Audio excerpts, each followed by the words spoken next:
नमस्कार. आनंदघन गोवा या यूट्यूब चॅनलच्या सर्व प्रेक्षकांना माझा नमस्कार.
श्रोते हो, आजचा निरूपणासाठी घेतलेला अभंग संत श्रेष्ठ ज्ञानेश्वर महाराजांचा आहे बरं का. आता ज्ञानेश्वर महाराजांना संत श्रेष्ठ असं का म्हटलंय तर ज्ञानेश्वर भगवान विष्णू असे म्हटले आहे, ज्यांनी निवृत्तीनाथांना म्हणजे आपल्या मोठ्या भावाला आपला गुरु केला, भक्तीने त्या परमेश्वराला आपल्यासा केला, ज्ञानेश्वरी सारखा अद्वितीय असा ग्रंथ लिहिला, हजारोंच्या संख्येने अभंग लिहिले, भागवत धर्माची ध्वजा फडकावली. श्रोते हो, सर्व सामान्यापासून असामान्यापर्यंत सगळ्यांचेच भले केले. त्यांनी स्वतः कष्ट सोसून दुसऱ्याचे कष्ट पीडा त्रास दूर केले असे संत श्रेष्ठ ज्ञानेश्वर महाराज आपल्या हरिपाठातील एका अभंगात सांगतात, पर्वताप्रमाणे पातक करणे वज्रले फगोणे अभक्तासी, नाही जासी भक्ती तो पतित अभक्त, हरिसी न भजत दैवा, अनंत वाचाळ वर्णती परळ, त्या कैसे मी गोपाळ पावे हरी, ज्ञान देवा प्रमाण आत्महानिधान, सर्वांघटी पूर्ण एक नांदे, पुंडलिक वरदा. श्रोते हो, हल्लीच्या काळात किंवा हल्लीच्या पिढीला म्हणा, हल्लीच्या मुलांना कथा कीर्तन नामस्मरण म्हणजे जे कार्यक्रम देवाला आवडतात असे कार्यक्रम आताच्या पिढीला आवडत नाही. पण घरात जी वयस्कर मंडळी असतात, मोठी माणसं असतात, आई वडील असतात, त्यांना काय वाटतं की आपल्या मुलावर चांगले संस्कार व्हावेत, म्हणजे मुलं चांगली घडावेत, त्यांच्यावर सुसंस्कार व्हावेत,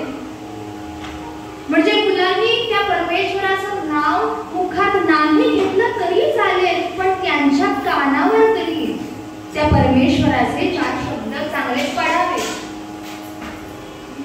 म्हणून घरातील मोठी माणसं लहान लहान मुलांना अशा कथा, कीर्तन, भजन, नामस्मरण अशा कार्यक्रमामध्ये पाठवतात. तर श्रोते हो, एकदा असाच एक प्रसंग, कीर्तन चाललं होतं. कीर्तनकार कीर्तन सांगत होते आणि पुंडलिक वरदा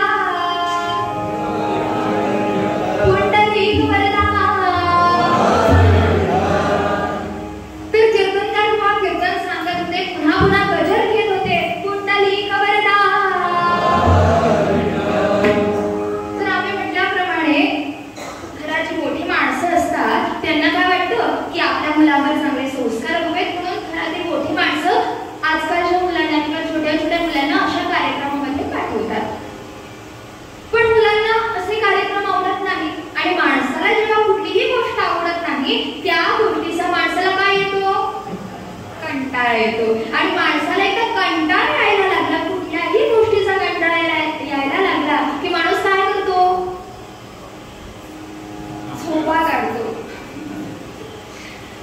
तर एकदा असाच प्रसंग, कीर्तनकार कीर्तन सांगत होते आणि पुन्हा पुन्हा गजर घेत होते, पुंडलिक वरदा. तर कीर्तनाचे आता 2 भाग असतात. पहिला भाग असतो तो पूर्वरंग आणि दुसरा भाग असतो तो उत्तरांग म्हणजे कथा. तर कीर्तनकारांचा पूर्वरंग झाला, आता मध्यांतर येतंय. बुवांनी नामस्मरण करायला सुरुवात केली, नामस्मरण झालं आणि बुवा गजर घेतात, पुंडलिक वरदा. नामस्मरण झालं, गजर झाला, बुवांनी आख्यानाला सुरुवात केली. आणि तरीही बुवा प्रत्येक 10 मिनिटानंतर पुंडलिक वरदा. तर अशा प्रकारे पुन्हा पुन्हा गजर घेत होते. बुवांचं आख्यान संपलं, कीर्तन सेवा संपली. कीर्तन झाल्यानंतर सगळे श्रोतेगण येऊन कीर्तनकारांच्या पाया पडत होते, त्यांना नमस्कार करत होते. तर असाच एक श्रोता कीर्तनकार बुवांजवळ आला, बुवांना नमस्कार केला आणि हा श्रोता बुवांना विचारतो, काय हो बुवा? कीर्तनामध्ये गजर घ्यायचा असतो हे आम्हा सगळ्यांना माहिती आहे आणि कीर्तनाचा तो नियम सुद्धा आहे हे आम्हा सर्वांना माहिती आहे, पण तुम्ही प्रत्येक 10 मिनिटानंतर पुंडलिक वरदा पुंडलिक वरदा. तर तुम्ही प्रत्येक 10 मिनिटानंतर पुंडलिक वरदा. तर असं गजर घेता म्हणजे काय? तर त्यावर कीर्तनकार बुवा त्याला म्हणाले की अरे बाबा, कीर्तनामध्ये अशीही माणसं येतात ज्यांना असे कार्यक्रम आवडत नाही, म्हणजे कथा, कीर्तन, नामस्मरण किंवा कुठलेही सांस्कृतिक कार्यक्रम किंवा जे कार्यक्रम देवाला आवडतात असे कार्यक्रम थोड्या माणसांना आवडत नाही. आणि माणसाला जेव्हा कुठलीही गोष्ट आवडत नाही त्या गोष्टीचा माणसाला काय येतो? कंटाळा येतो. आणि माणसाला एकदा कंटाळा यायला लागला की माणूस काय करतो? झोपा काढतो. तर घरातून एवढा आग्रह करून मुलांना किंवा माणसांना अशा कार्यक्रमामध्ये पाठवलं जातं. कशासाठी? तर त्यांच्या मुखातून देवाचं नाव नाही आलं तरी चालेल, पण त्यांच्या कानावर त्या परमेश्वराचे 2-4 चांगले शब्द पडतील, जेणेकरून काय होईल? त्यांचं पाप कमी होईल आणि पुण्य वाढेल. ह्याच्यात माणसाचाच फायदा आहे बरं का. तर कीर्तनकार बुवा त्याला सांगतात की अरे बाबा, असेही श्रोते कीर्तनामध्ये असतात ज्यांना असे कार्यक्रम आवडत नाही आणि त्या गोष्टीचा त्यांना कंटाळा येतो आणि कंटाळा येऊन ती माणसं झोपा काढत असतात. तर त्यांना जागवण्याकरिता जेणेकरून काय त्यांच्या कानावर त्या परमेश्वराचे शब्द पडतील आणि त्यांचं पाप कमी होऊन पुण्य वाढेल, म्हणून मी पुन्हा पुन्हा गजर घेत होतो, पुंडलिक वरदा. तर श्रोतेहो, सांगण्याचा हेतू एवढाच की माणूस कितीही पापी असला, त्याने आयुष्यात जीवनात कितीही वाईट कार्य जरी केलं असलं तरी जर एका मिनिटासाठी सुद्धा त्याने त्या परमेश्वराचं नामस्मरण केलं किंवा त्या परमेश्वराचं नामस्मरण, त्या परमेश्वराचे शब्द त्याच्या कानावर जरी पडले तरी त्या माणसाची कित्येक पापे नष्ट होऊ शकतात आणि त्या माणसाचं पुण्य वाढू शकतो. तर सुभाषितकार म्हणतात अन्यक्षेत्रे कृतं पापं पुण्यक्षेत्रे विनश्यति पुण्यक्षेत्रे कृतं पापं वज्रलेपो भविष्यति पार्वतीपते सोदरी माता की नवदुर्गा माता की। तर श्रोते हो, आजच्या काळात पाप हे सगळेच करतात. आता कोणी चुकून करतात, कोणी मुद्दाम पाप करतात, कोणी नकळत करतात, तर कोणी अज्ञानाने करतात. पण त्या पापाचे फळ मात्र प्रत्येकाला भोगावेच लागते. ते कधीही चुकत नाही. एका कवीने म्हटलंय, न कळता पद म्हणजे आपले पाय, न कळता पद अग्नीवरी पडे म्हणजे त्या आगीवर पडे. न कळता पद अग्नीवरी पडे, न करी दाह असे न बरे घडे. आता अग्नीवर म्हणजे त्या आगीवर समजाचा पाय पडला की आपला पाय हा भाजणारच, म्हणजे आपल्या पायाला दाह होणारच आहे.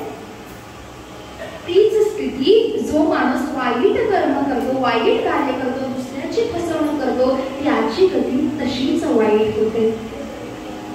श्रोते हो, 84 लक्ष योनी फेरी पूर्ण करून मिळालेला आपल्याला हा मनुष्य जन्म. आता तो मनुष्य जन्म कसा आहे तर तुम्ही सुंदर अशा एका पद्यामध्ये वर्णन केलेलं आहे. लख 84 फेरे फिरा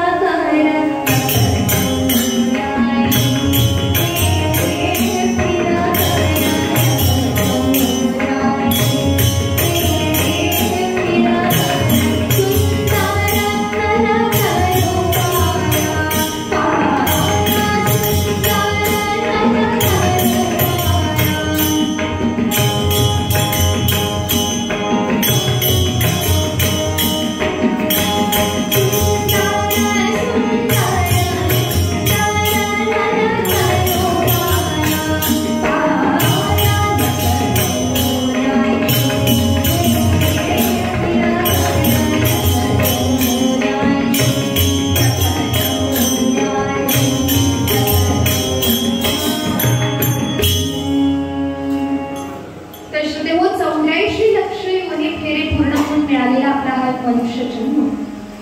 तर आता हे जन्म जे आहे ते अनेक योनी देतात. त्यात कुत्रा, उंदीर, रेडा, बैल, वाघ, सिंह, विंचू, पाली, सरडा, मासे, मगर किती सांगू असे अनेक प्रकारचे जन्म घेऊन आपण सर्वजण मनुष्य झालो आहोत. श्रोतेहो, जनावरे जगतात तसेच आपण माणसांनी जगायचं काय? खाणे, पिणे, फिरणे, झोपणे आणि जन्म घालवणे, फुकट घालवणे एवढेच आपले म्हणजे माणसाचे कार्य आहे का? श्रोते हो, आज आपण पाहतो मौज मजा करण्यात माणूस नंबर 1. तर काही जण आजकालची मुलं तर मोबाईलवर खेळण्यात, चॅटिंग सारख्या गोष्टी करण्यात म्हणजे प्रत्यक्षात कमी आणि फोनवरती बोलणं जास्त. आज आपण आपल्या मुलांना पाहतो, छोटी छोटी मुलं, अगदी 6वी 7वीतली मुलं आपल्याला काय सांगतात? हा उपक्रम आहे, हा असाइनमेंट आपल्याला दिलेला आहे शाळेत, तो आम्ही फोनवरती डिस्कस करतो असं म्हणून ती 2-2 तास फोनवर बोलत असतात. म्हणजे घरातल्या माणसांबरोबर कमी आणि फोनवरती आपल्या मित्र-मैत्रिणींबरोबर बोलणं हल्लीच्या मुलांचं जास्त असतं, नाही का?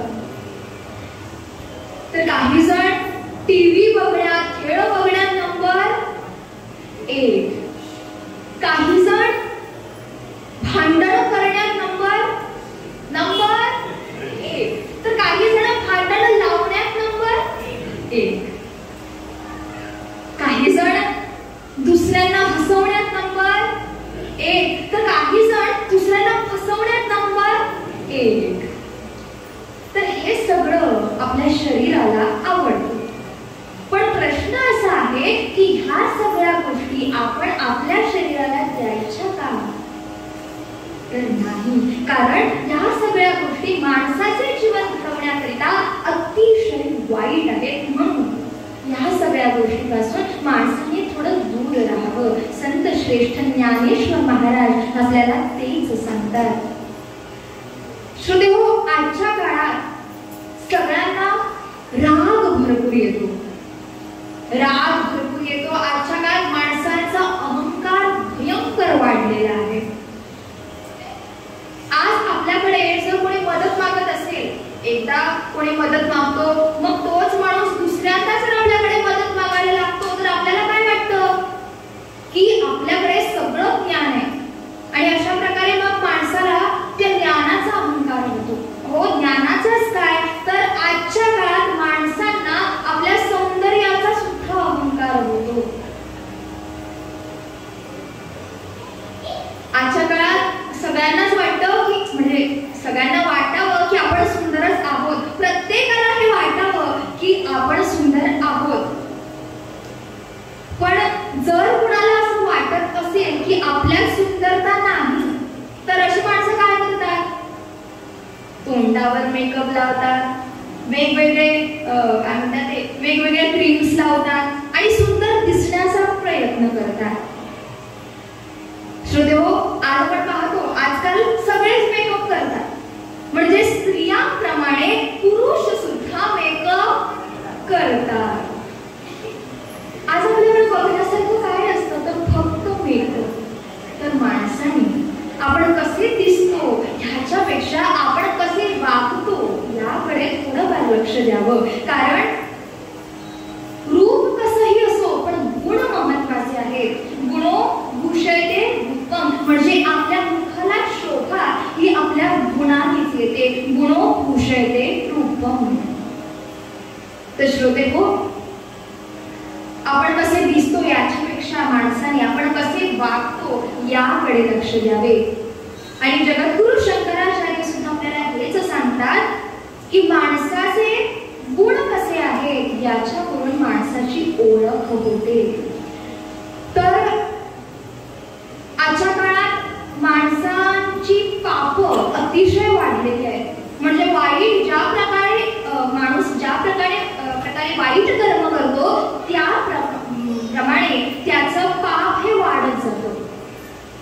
आता पाप घालवण्याकरता आपण पुण्यक्षेत्रात येतो. आणि पुण्यक्षेत्रे कोणती? तर मंदिरे, सत्संग, हरिनाम, भजन, कीर्तन, नामस्मरण अशा ठिकाणी पुण्य असते असे आपण सर्वजण मानतो. पण आजच्या काळात या कलियुगात या ठिकाणात सुद्धा जर अपवाद सोडला तर प्रामाणिकपणा, शुद्ध भाव, त्या ईश्वराप्रती खरं प्रेम राहिलं नाही. आज बरेच लोक पुण्यक्षेत्रात राहून त्या देवाजवळ राहून त्या देवाशी संबंध जोडून अशी पापे करतात की जी पापे ज्ञानेश्वराने म्हटल्याप्रमाणे वज्रलेपो भविष्यती, ती त्याची पापे पुण्यक्षेत्रातली असल्यामुळे इंद्राच्या वज्राप्रमाणे घट्ट होऊन राहतात आणि त्या माणसाचे जीवन उद्ध्वस्त करतात. ज्ञानेश्वर महाराज म्हणतात, नाही जासी भक्ती तो पतित अमाता, नाही जासी भक्ती तो पतित अमाता,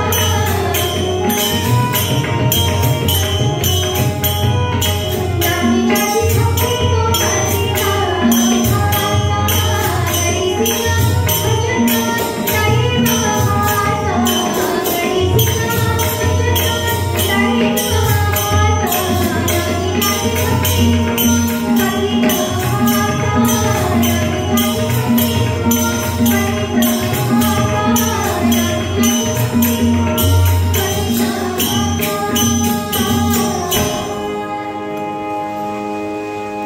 तर श्रोतेहो, मनुष्य जन्म मिळून जो माणूस चांगले कार्य करत नाही, त्या देवाचं नामस्मरण करत नाही, तो अभक्त होय. तो मग देवालाही कधीच आवडत नाही असे ज्ञानेश्वर महाराज म्हणतात.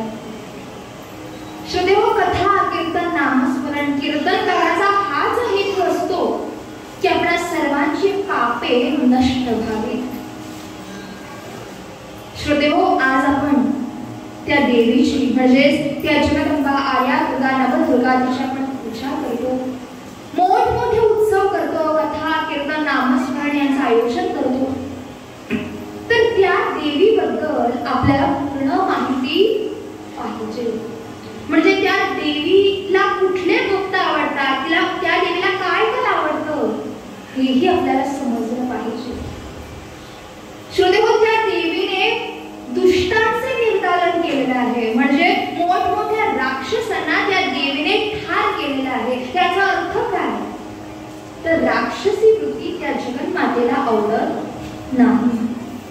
तसेच अधर्म अत्याचार हेही त्या जगन्मातेला आवडत नाही. म्हणून आपण सर्वांनी त्या जगन्मातेला आवडेल असे वागावे आणि आपले कल्याण करून घ्यावे. त्या भव्य दिव्य अशा देवीचे वर्णन कवी सुंदर अशा एका पद्यामध्ये करतात. ऐगिरी नंदिनी नंदित मेदिनी विश्व विनोदिनी नंदनुते. ऐगिरी नंदिनी नंदित मेदिनी विश्व विनोदिनी नंदनुते. जीवन विद्याही गोविंदोदिनी विश्व विलासिनी विश्वते. भगवती शिवंतुरुणी भूमि कुटुंबी भूमि ते. जय जय हे महिषासुरमर्दिनी रम्यकपर्दिनी जयंती. जय जय हे महिषासुरमर्दिनी रम्यकपर्दिनी जयंती.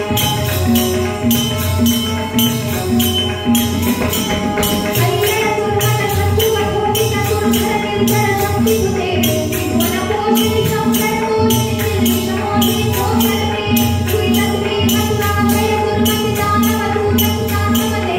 जय जय हे महिषासुरमर्दिनी रम्यकपर्दिनी जयंती. जय जय हे महिषासुरमर्दिनी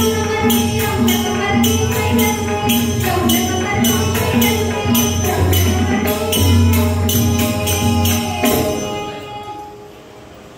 तर श्रोतेहो, त्या देवीला आवडेल असे आपण वागावं आणि आपलं जीवन सार्थकी लावावं.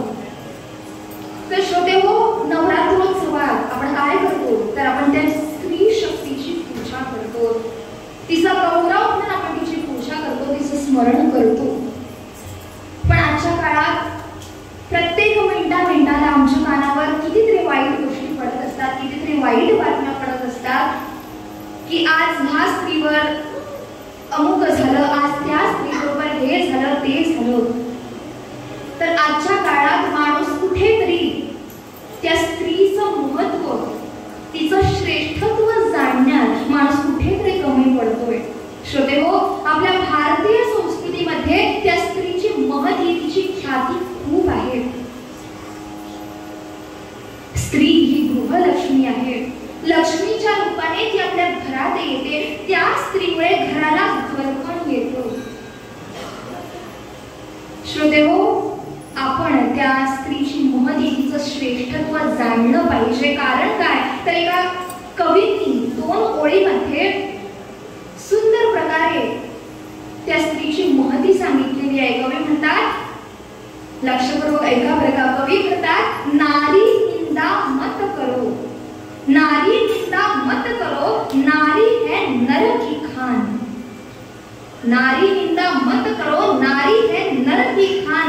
जिस खानी से पैदा हुए कृष्ण राम और हनुमान. जगदंबा माता की जय. हो, अशी ती देवी, अशी ती स्त्री शक्ती. त्या स्त्री शक्तीचा मान प्रत्येकाने ठेवला पाहिजे. तर आज प्रत्येक जण म्हणतो पाप केलं मग काय झाले, आम्ही पाप करणारच. म्हणजे अहंकारापोटी माणूस कधी कधी काय बोलतो हे त्या माणसाला सुद्धा कळत नसतं. माणूस म्हणतो पाप केले म्हणून काय झाले, मी पाप करणारच. पण श्रोते हो, याचे उलट पहा. पापाचे फळ म्हणजे त्या पापाचे बक्षीस दुःखच हे दुःख. त्या पापाने नाशच होणार. तिथे दया माया काहीही नाही. जैसी करणी वैसी करणी. कवी वर्णन करतात,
श्रोतेहो, माणूस ज्याप्रमाणे कर्म करतो त्याप्रमाणे त्याला चांगले किंवा वाईट हे फळ मिळते.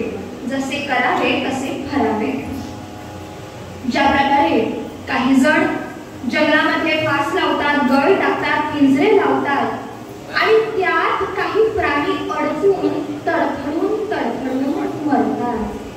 जाळ्यामध्ये जीव अडकती, तडफडून मरती. अशीच गती जो माणूस वाईट कर्म करतो, दुसऱ्याची फसवणूक करतो, त्याची गती तशीच होते.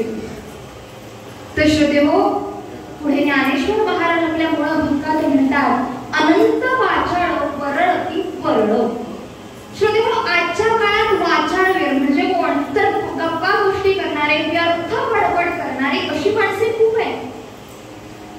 आज आपण पाहतो, दोन माणसे भेटली की बडबड सुरू. त्याच संसारातील गप्पा गोष्टी माणसे पुन्हा पुन्हा लखडून चघळून बोलत असतात. ह्यावर समर्थ रामदास म्हणतात, लक्ष्मी विलासी बहुसंख्य वाटे, लक्ष्मी विलासी बहुसंख्य वाटे, श्रीराम ध्याता मना कष्ट मोठे, लक्ष्मी विलासी बहुसंख्य वाटे, श्रीराम ध्याता मना कष्ट मोठे, प्रपंच वार्ता वदता विटेना, प्रपंच वार्ता वदता विटेना, तुझवीन रामा मज कंठवेना, जय जय रघुवीर समर्थ मंत्री मानावी, पुंडलिक वरदा. तर श्रोतेहो, समर्थ रामदास म्हणतात, लक्ष्मी विलासी बहुसंख्य वाटे. आजच्या काळात पैशांचा विषय आला की सगळ्यांना काय होतो? आनंद होतो. म्हणजे मला काय मिळणार, मला काय मिळणार. हो, आजच्या काळात आपल्याला कुठल्या कामाबद्दल काही मिळणार असेल तरच माणूस ते काम करतो, नाही तर नाही. सेवा संपली, सगळे पैशाचे दास झाले, विकले गेले. ह्याच्या उलट श्रीराम ध्याता मना कष्ट मोठे. म्हणजे रामनाम घेऊया म्हटल्यावर, त्या परमेश्वराचं नाव घेऊया म्हटल्यावर, म्हणजे ज्याने आपल्याला जन्माला घातलेला आहे, जो जीवनाच्या शेवटच्या श्वासापर्यंत आपला हात धरून प्रत्येक जीवनाच्या वाटेवर आपल्याला मार्ग दाखवित असतो, असा तो परमेश्वर. त्याचं नाव घेऊया म्हटल्यावर आज लोक काय करतात? पळायला लागतात. कारण लोकांना असे कार्यक्रम आवडत नाही, देवाचं नामस्मरण आवडत नाही. पण प्रपंच वार्ता वदता विटेना, संसारातील गप्पा गोष्टी ज्या आहेत त्या सगळ्यांनाच आवडतात, प्रत्येकाला आवडतात. त्या परमेश्वराचं नाव आवडत नाही, त्याचं नामस्मरण आवडत नाही, पण त्या गप्पा गोष्टी आवडतात. तर श्रोतेहो, प्रत्येकाने लक्षात ठेवावं की संपूर्ण चराचरामध्ये भरून असलेल्या विश्वव्यापक अशा त्या भगवंताला आपलासा करण्याकरिता हरी नामाची कास धरा. पाप सोडा, पुण्य जोडा. हाताने काम करा पण मुखाने नाम घ्या. कथा कीर्तन नामस्मरण सत्संग जिथे जिथे असेल तिथे जाऊन बसा. जरी आपल्याला ते कार्यक्रम आवडत नसतील तरीही जाऊन बसा. याने काय होईल तर ह्याने आपोआप आपले पुण्य वाढत जाईल, जगण्याची आशा वाढेल आणि आपल्याकडून खऱ्या अर्थाने त्या परमेश्वराची भक्ती होईल. म्हणून पद्यात ज्ञानेश्वर महाराज म्हणतात, पर्वताप्रमाणे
नामस्मरण करूया. नामस्मरणापुरतं फक्त त्यापुरतं सर्वांनी ताठ बसावं. सगळ्यांनी ताठ बसावं, डोळे मिटावे. ताठ बसावं, डोळे मिटावे, हाताने जोराने टाळी वाजवावी आणि त्या देवीला आवडेल मुखाने मोठ्याने नाव घेऊया. कारण त्या देवीचं नाव घेऊन तिचं नामस्मरण करून आपल्याला पाप लागणार आहे का? नाही.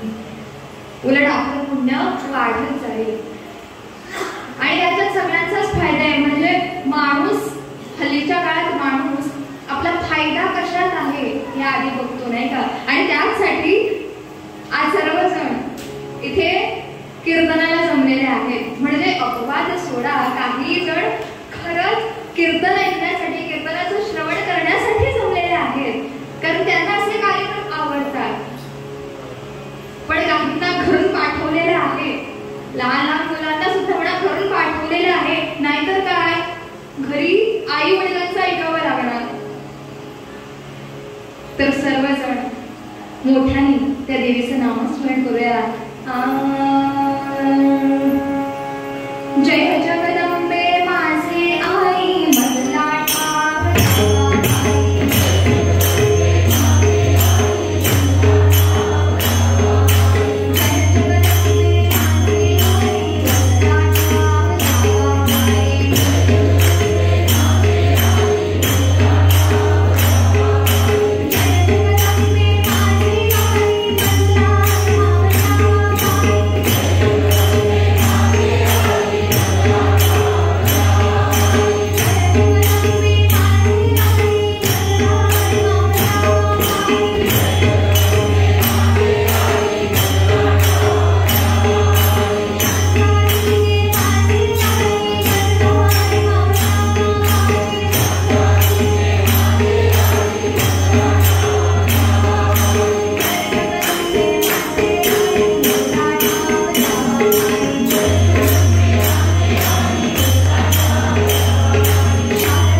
श्रोते हो,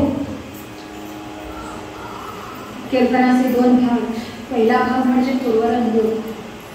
पूर्वरंगाच्या मध्ये सुद्धा मध्यांतर म्हणजे त्या वेळेत नामस्मरण केलं जातं ते आपण सर्वांनी केलंय. आणि आता कीर्तनाचा दुसरा भाग म्हणजे उत्तरांगुळ. तर आपण कथेकडे बोलूया. श्रोतेहो, देवाला अहंकार आवडत नाही, गर्व आवडत नाही. तर आज स्वतःला देवाचे भक्त म्हणणारे असे कितीतरी लोक अहंकाराने भरलेले दिसतात. अपवाद सोडा, काही चांगली नीर अहंकारी माणसे आहेतच.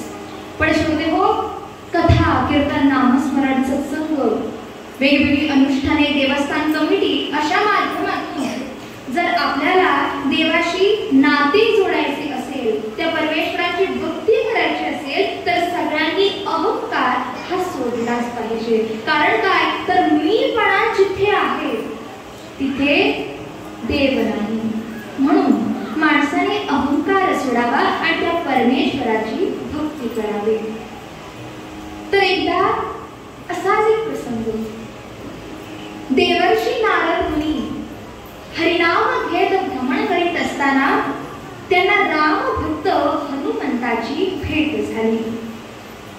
आता दोघेही देवाचे थोर भक्त होते. एकमेकांना त्यांनी नमस्कार केला, क्षेम कुशल झाले. पुढे हनुमंत म्हणतो, हो नारद मुनी, माझ्या प्रभू रामचंद्राने पुढच्या अवतारात म्हणजे कृष्ण अवतारात मला राम दर्शन देतो म्हणून सांगितले आहे. कवी वर्णन करतात, रघुनंदन ने भाग दिया है,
कल्पना मारुतीला आवडली आणि दोघेही श्रोतेहो निघाले. लक्षात ठेवा बरं का, मनात यावे तिथे जाण्याची ताकद, ती शक्ती त्यांच्यात होती. हो, आता सारखी गाडीची त्यांना गरज नव्हती बरं का, ते स्वयंचलित होते. श्रोतेहो, आज आपण पाहतो, आज आपण आपल्या मुलांना समजा 2 मिनिटाच्या वाटेवर कुठलं दुकान असेल तर आपण मुलांना सांगतो की अरे बाळा हे जाऊन घेऊन ये, ते जाऊन घेऊन ये. तर तो मुलगा काय करतो, तो मुलगा किंवा मुलगी, हल्लीची मुलं काय करतात, आपल्याकडे गाडी मागतात. सायकल विसरूनच जा. म्हणजे आधीच्या काळात सायकल म्हणजे मुलांना कुठली तरी मोठी गोष्ट वाटायची नाही का. पण हल्लीची मुलं, आता तुम्हाला कुठे रस्त्यावर सायकल चालताना दिसते का? नाही. सगळे लहान लहान पोरं सुद्धा, अहो अगदी 6वी 7वीची मुलं सुद्धा गाड्या घेऊन फिरतात. आणि गाड्या कसे चालवतात, तर ती गाडी आमच्या बाजूने कधी गेली हे आपल्याला समजत सुद्धा नाही.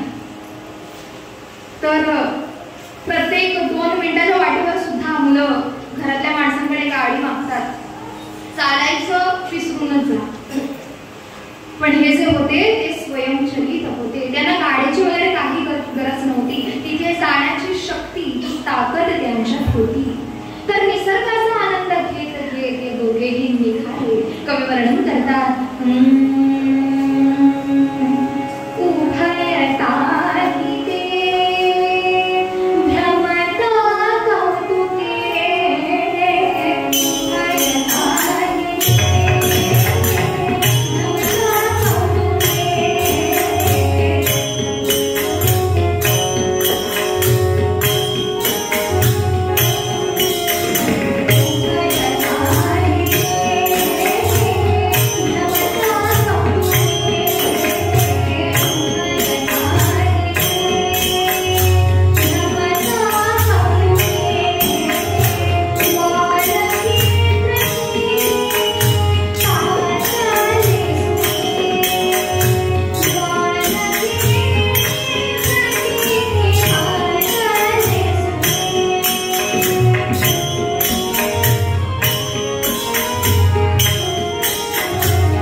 द्वारका नगरीपर्यंत येऊन पोहोचले. एका उंच पर्वतावर बसले. आजूबाजूला पाहू लागले. तर पाहता पाहता पाहता मारुतीची नजर सुंदर असणाऱ्या एका सोन्याच्या नगरीवर होती. आणि नारदांना ते म्हणाले, ओ नारदने, पहा पहा पहा, ती सोन्याची नगरी पहा. अहो ती लंका नगरी पहा. माझ्या प्रभू रामचंद्राने जिंकलेली पहा नारदने, पहा. हे ऐकून नारदांना मनातून अगदी आनंद झाला. कारण याच करिता नारदांनी मारुतीला आणले होते. आणि मनात म्हणतात, आपला हेतू आता साध्य होणार. तर त्यावर नारद म्हणाले, अरे हनुमंता, ही लंका नव्हे, द्वारका आहे. आणि तिचा राजा राम नसून बलराम आहे, बलराम. श्रोते हो, ऐकले मात्र, पण हनुमंताला राग आला.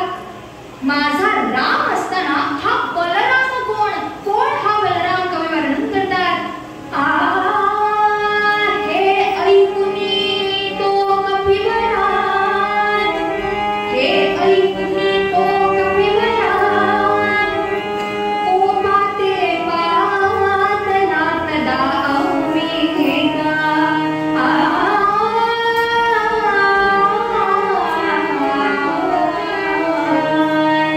हे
लंकानगरी.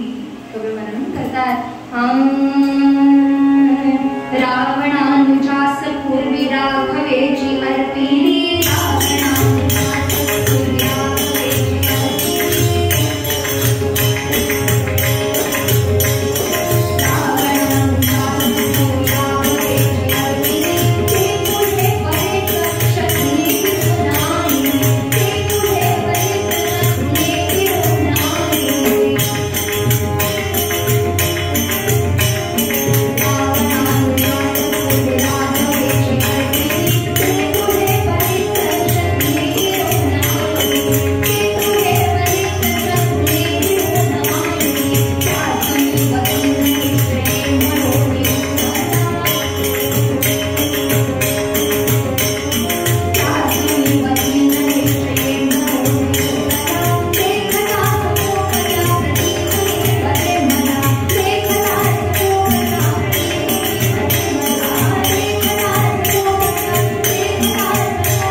नारदांनी समजूत काढण्याचा प्रयत्न केला. मारुती, अहो अशी अरेरावीची भाषा करू नका. युद्ध नको, आपल्याला भांडण नको. आपण आपल्या दिशेने आलेलो आहोत, त्याच दिशेने आपण पुढे हरिनाम घेत पुढे जाऊया. पण मारुती काही ऐकेना. तर नारद मुनी द्वारकेत आले. मुखाने नामस्मरण चालूच होते.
द्वारकेत आले. बलरामाने स्वागत केले. मुखाने नामस्मरण चालूच होते.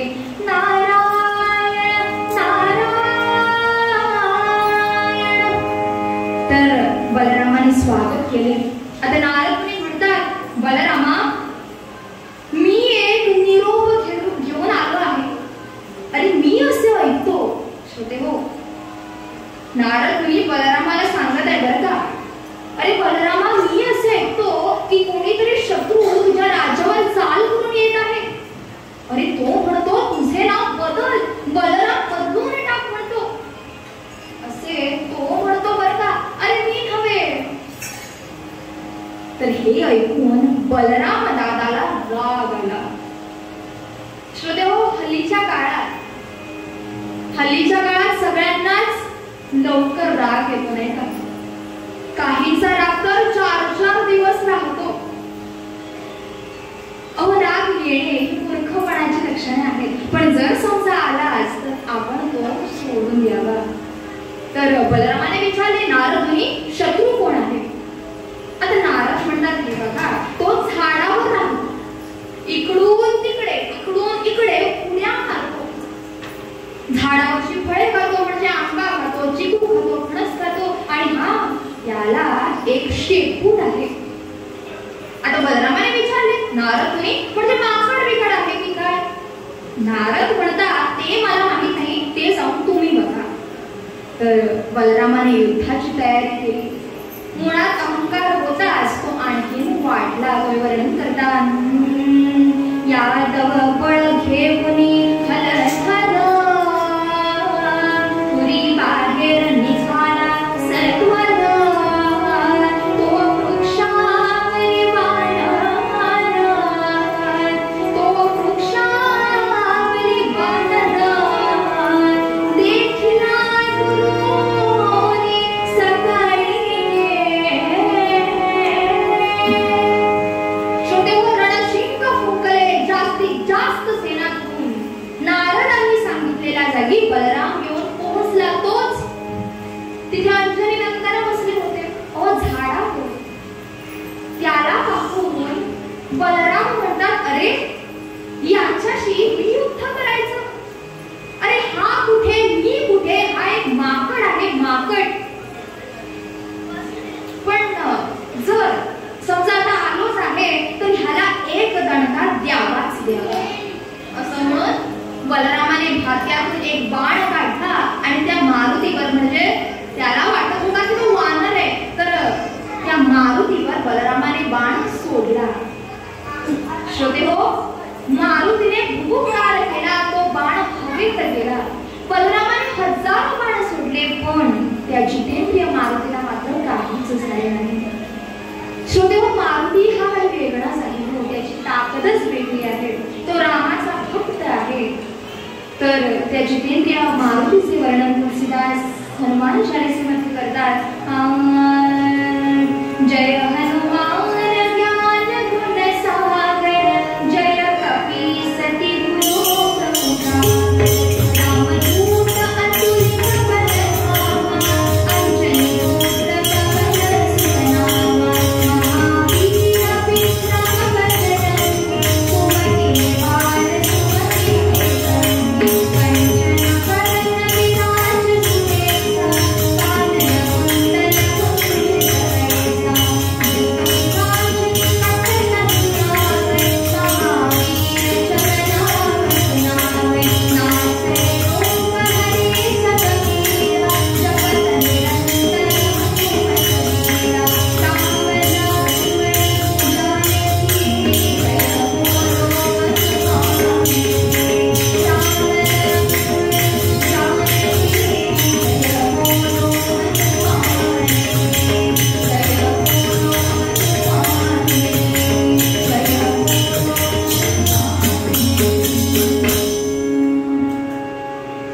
तर श्रोते हो, नंतर बलरामाने मुसळ फेकली तर त्याचेही तुकडे तुकडे तुकडे झाले. आणि श्रोते हो, तेव्हापासून मुसळी संपल्या आणि गिरण्या सुरू झाल्या बरं का. नंतर बलरामाने नांगर फेकला, त्याचीही दुर्दशा झाली. म्हणजे एकंदरीत काय, तर मारुतीपुढे बलरामाची सर्व शस्त्रे निष्फळ ठरली. हा म्हणतात, मारुतीने एक प्रचंड मोठे झाड उचलले आणि बलरामावर फेकले. आता बलराम तिकडे आडवा पडला. श्रोते हो, आपला पराभव कोणी पाहत नाही ना, असे बघून बलराम द्वारकेत परतले. श्रोते हो, आज समजा हल्लीच्या काळात समजा सायकल वरून कोणी पडला, पडतातच म्हणा, पण सायकल वरून समजा कोणी पडला तर तो आपल्याला किती लागलंय, म्हणजे ढोपराला किती लागलंय, कोपराला किती लागलंय हे कधीही बघत नाही. तर आपल्याला कोणी बघत नाही ना, हे पाहतो.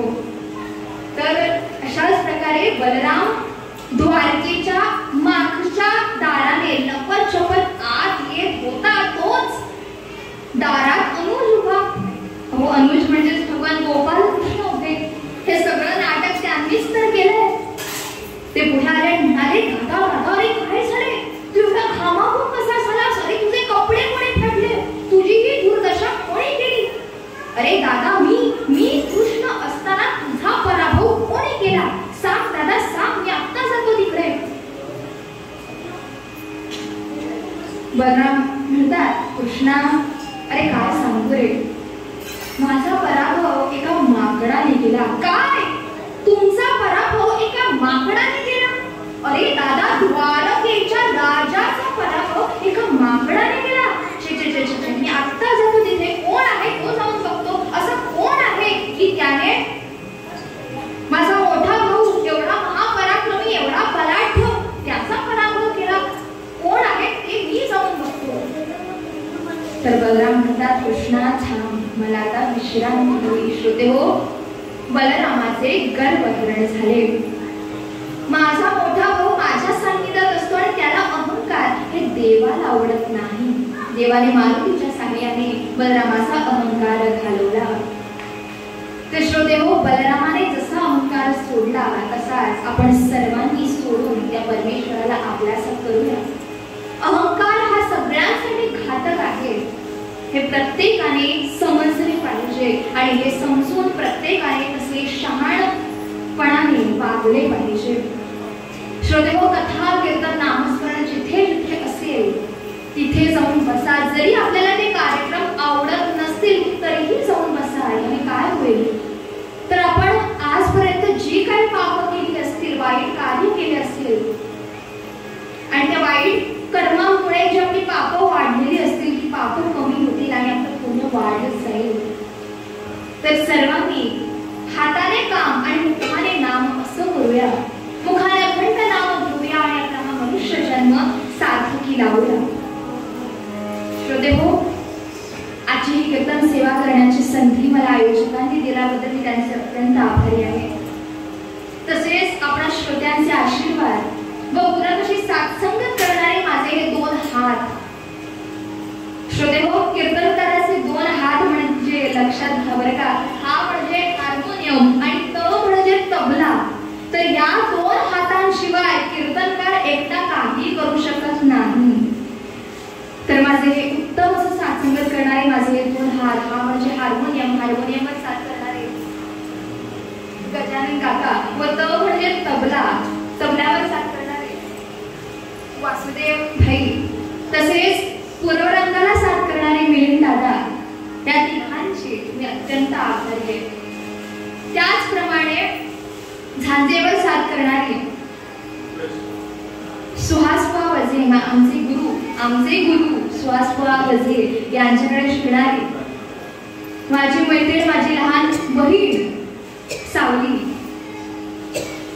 हिचं सुद्धा मी आभार मानते. त्याचप्रमाणे चिपळीवर साथ करणारे संदीप काका, ज्यांनी हा कार्यक्रम घडवून आणला, म्हणजे ज्यांनी महिनाभर अगोदर सगळ्यांशी संपर्क करून सगळ्यांना एकत्रित केलं. मग त्यांचे फोटो असेना, त्यांचं नाव असेना, त्यांची माहिती असेना, त्यांना फोन करून त्यांना विचारणं, या सगळ्याचं आयोजन करणं किती कठीण आहे. तर चिपळीवर साथ करणारे संदीप काका यांचे पण मी अत्यंत आभारी आहे. श्रोते हो, ह्या कीर्तन सेवेतून तुम्हाला माझ्याकडून ज्या काही चांगल्या गोष्टी मिळाल्या असतील त्या सगळ्याच्या सगळ्या माझ्या गुरूंच्या आहेत. हाही आपण ही माझी विनंती आहे की ज्या काही माझ्याकडून चांगल्या गोष्टी तुम्हाला मिळाल्या असतील त्या सगळ्याच्या सगळं माझ्या गुरूंचं आहे आणि जे काही चुकलं मागलं असेल ते सगळं माझं आहे याची आपण नोंद घ्यावी. श्रोतेहो, तुमच्यापेक्षा खूप लहान आहे मी. लहान तोंडी मोठा घास घेण्याचा हा माझा छोटासा प्रयत्न होता. तर पुन्हा एकदा सांगते की जे काही माझ्याकडून तुम्हाला चांगलं मिळालं असेल ते सगळं माझ्या गुरूंचं आहे आणि जे काही चुकलं मागलं असेल तर ते आपण लहान समजून गोड मानून घ्याल अशी इच्छा ठेवते. श्रोतेहो, या निमित्ताने आपण त्या देवीकडे प्रार्थना करूया की हे देवी, जीवनाच्या शेवटच्या श्वासापर्यंत आमच्या मुखात अखंड तुझे नाव राहू दे, हीच तुझ्या चरणी प्रार्थना